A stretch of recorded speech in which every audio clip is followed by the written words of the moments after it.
Okay, guys, before I get started, I got 4 things to say. I'll try to make them as short as possible. If not, I'll leave a timestamp on the video so you can just skip through it. But I have to say a couple of things. One, you guys probably see no intro on this video. It's just going to have my avatar.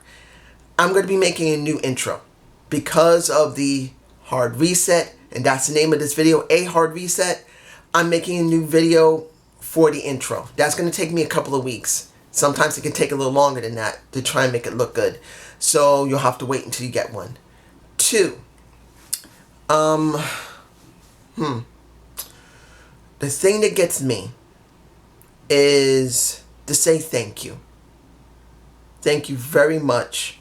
And I sound so much like an ass kisser.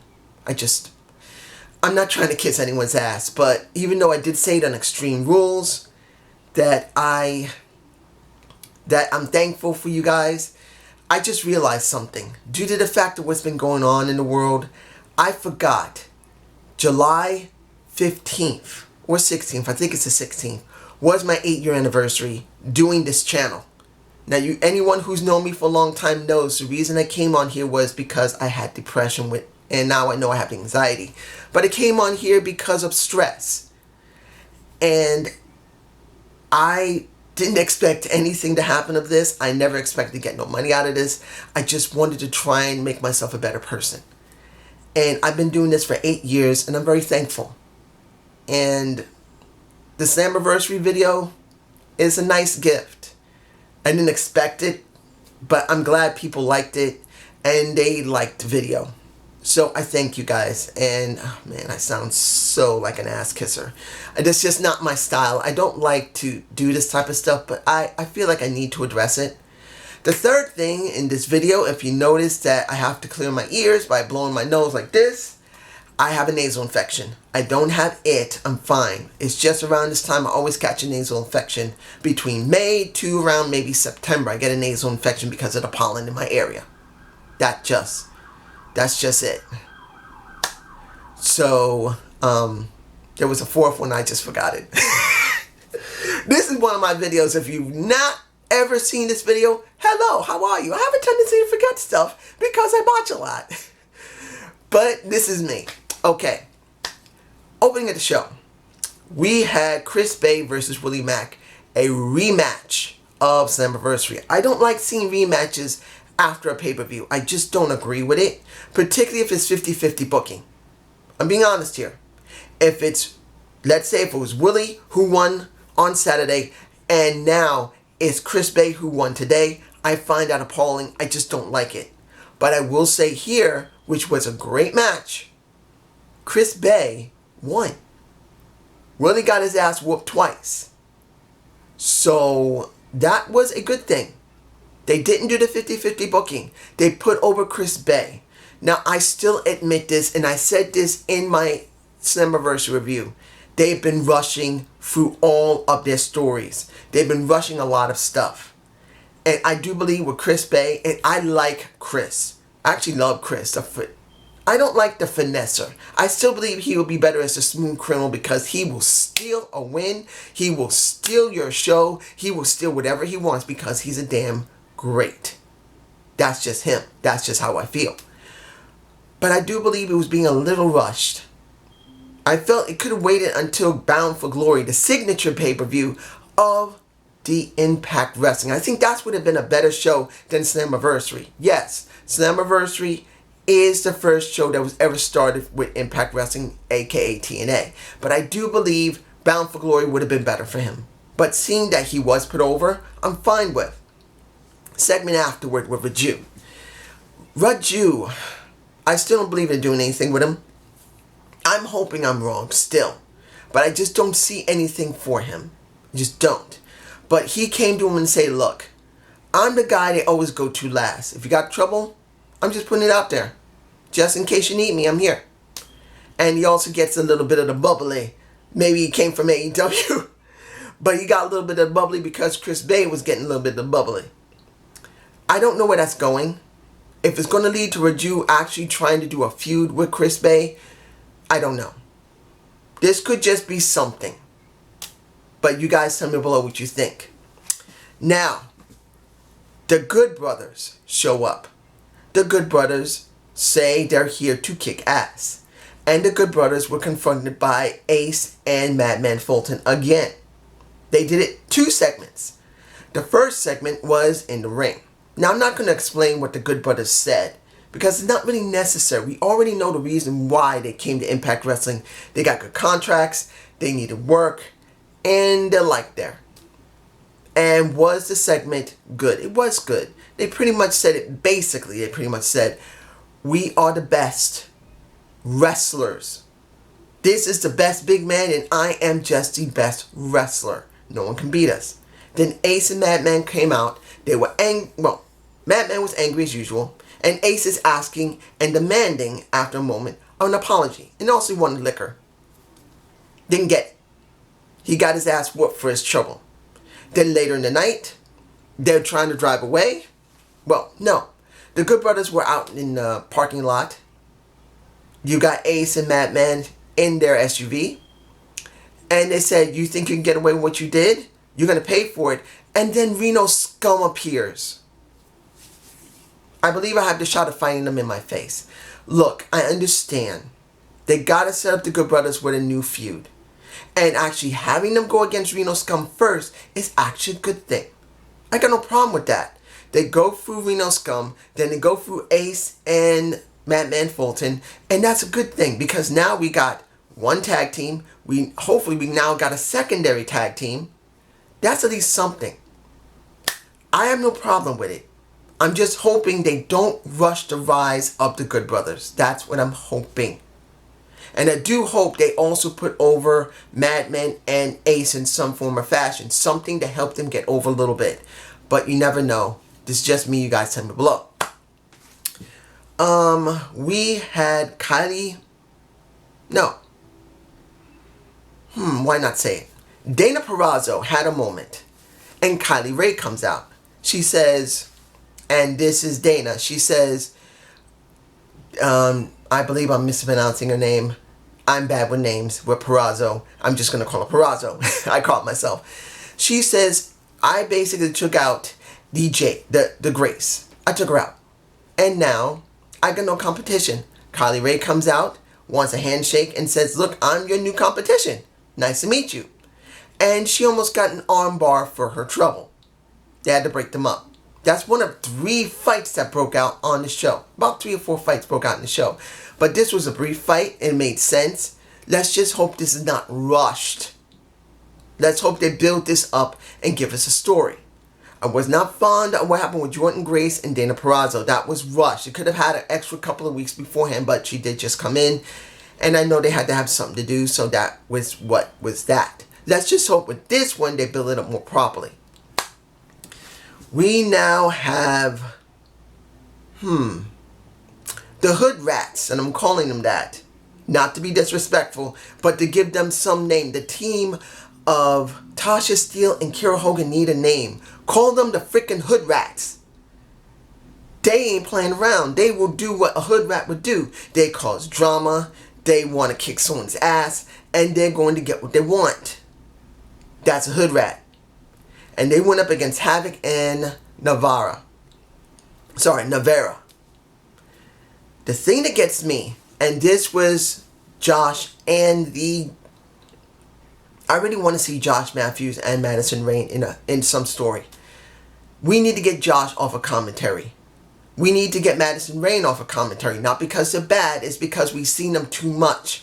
We need to change it up. Get somebody else. Get the Pope, D'Angelo De Niro, and someone else to work there for a little while, temporary, and then let those two have a feud or storyline so they can have something new. That's what I think would be better for both of them.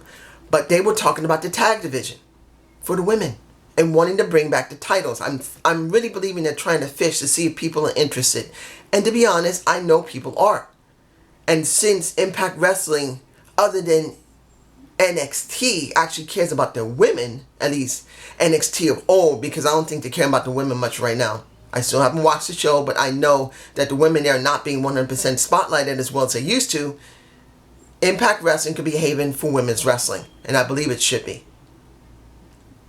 Question's going to be, are they going to get the bite? In other words, are people going to care? Now, before I forget, when it came to the stream on Twitch, it was very hot this time. Normally don't even get more than 1,200, maybe 1,400 people. They got 7,500 people watching the stream. So, Slammiversary came off very well. My compliments to them. Now, Sammy and Shamrock had a moment. And Sammy is blaming Shamrock for their loss, and Shamrock is agreeing with him. They're my face. I don't buy that they're not going to start feuding. But at least they're trying to make it look good before they actually do it. I at least will give them that. But I don't want to see Sammy in the tag division. He should be a main eventer. But that's just me, you guys. Tell me below. You got Hernandez facing a... Well, let me crank that back. You got the Heath trying to get into Impact Wrestling, and they're not even letting him in, saying that you're not invited. This, you know what this sounds like?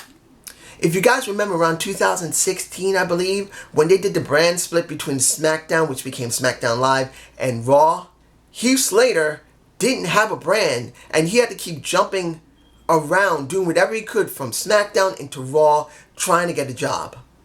The man with kids was trying to get a job. He was trying to find a way to get a work, to take care of his kids, and this basically feels the same way. They're basically taking a bite out of what happened in 2016, which actually to a certain extent when Rhino got him over. So, it could work. And I'm just saying it could. I don't know. I'd rather not take a bite off of an old story that was done in WWE. But if Ryan Ward wrote it, and if you haven't heard of Ryan Ward, guys, he was a writer for SmackDown Live. And he, between 2016 to 2017, wrote very well for SmackDown Live. Now, I'm not saying he's working with them, but he did come up, I believe, with this storyline for Heath Slater. So, you never know. This could work if they make it mean something. But you never know with the Heath. Hernandez versus Rhino. Now, Heath was trying to call Rhino to find out why couldn't he get in. And Rhino went to Hernandez because they're still fighting over each other. Well, not fighting over each other. They're still fighting over the money that they fought a week before. And they still want the other half of the money. So he said, look, let's just settle this. Let's have a match. Whoever wins it gets the money. Fine. Now, Hernandez is now growing out a Fu Manchu mustache and pork chops. I can't grow them. I don't have the ability to grow a mustache and beard well. That's why I try to keep it short. But being as old as I am, the whiskers growing a lot faster than they used to when I was in my 20s and 30s, nearly 50. My hairs grow pretty quick. So, Hernandez is a lucky bastard. He can grow a beard and mustache. Well, Fu Manchu as well as he could. But it was a quick match. 10 seconds. He gets speared, the Hernandez, and Rhino wins the money. End. Does it mean it's over? Doubt it. But you never know. You guys tell me below what you think. Will this feud be over? The Wrestle House. I don't think I have the shot. I'm gonna see if I can get it off of YouTube. But you got Rosemary and Bravo wanting to be together. Taya gets the house. And Rosemary thought she's going to have the man by herself. And she's asking, so how do you like your food? Do you like it spicy or anything? And they're talking about doing the nasty. And he says, well, I got to have some olive oil on it. And she's going, wait. Well, the thing is that it's got to be virgin. Extra, extra, extra virgin. And he's pretty much saying he's a 40 to a 50-year-old virgin. I believe I have that shot in my face. That was funny. Then Taya shows up. Rosemary's not happy. But then Rosemary, using her Shadow's power, started pulling in half the roster of Impact Wrestling into a house. I guess that Locker Room Talk is not just going to be the only show they're going to have. They now have Wrestle House. Kind of bite off of Big Brother and what the WWE did on their show on their network. There's nothing wrong with copying a show, especially if you make it better. But the question is, will they make it better? That's going to be the question. You guys tell me below. Moose versus Falaba. Now, oh, my throat's itchy. Excuse me. You guys have the interview that I'm sure everyone loves of Moose, saying clearly, I don't need to do what Eddie Edwards, and I will get to him in a minute. I don't need to do what Eddie Edwards is doing. I give people the opportunity that I believe deserve it.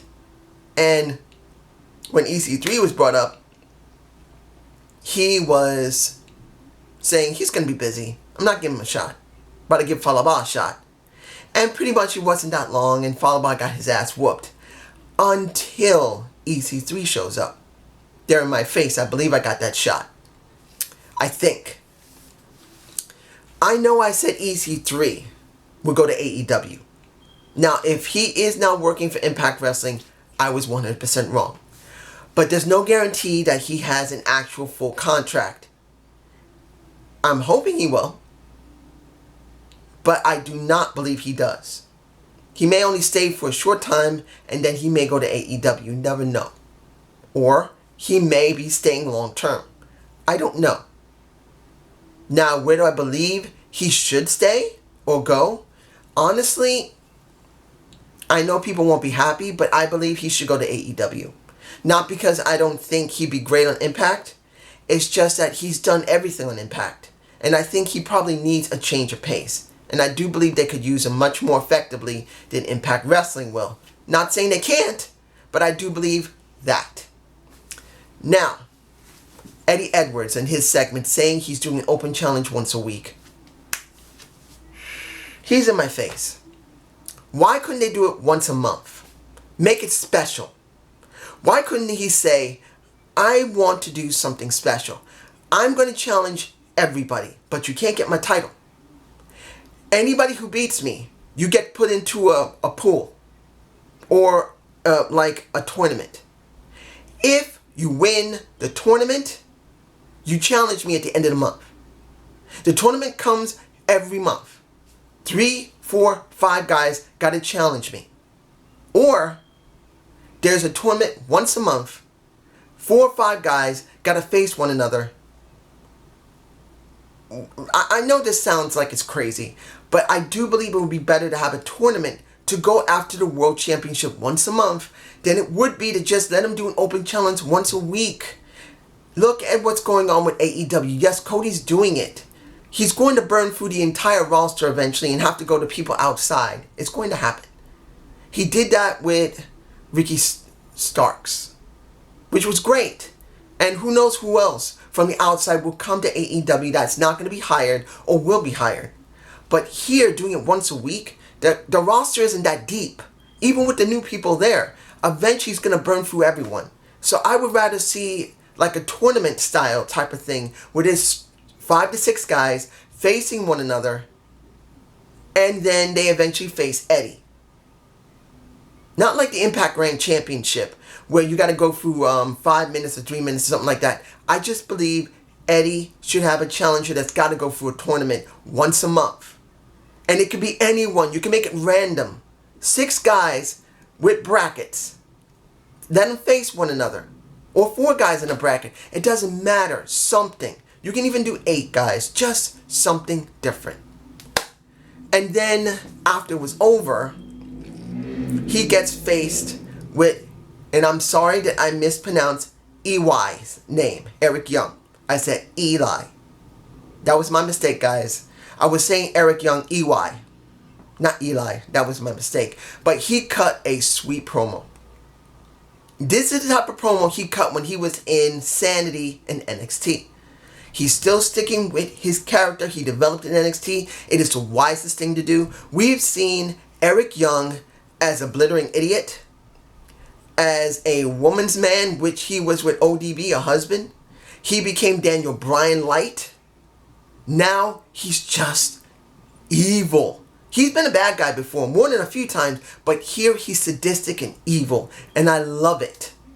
And he made it very clear that this is my title. This is my show. You don't have any say. This is my show now. That's my title, and you will not get in the way of what belongs and what is deserved by me. And then they have to fight. Then after it was over, you got Trey asking for a shot. So next week we're going to have Trey having a shot. I'm fine with that. Cool. Now what else do we have here?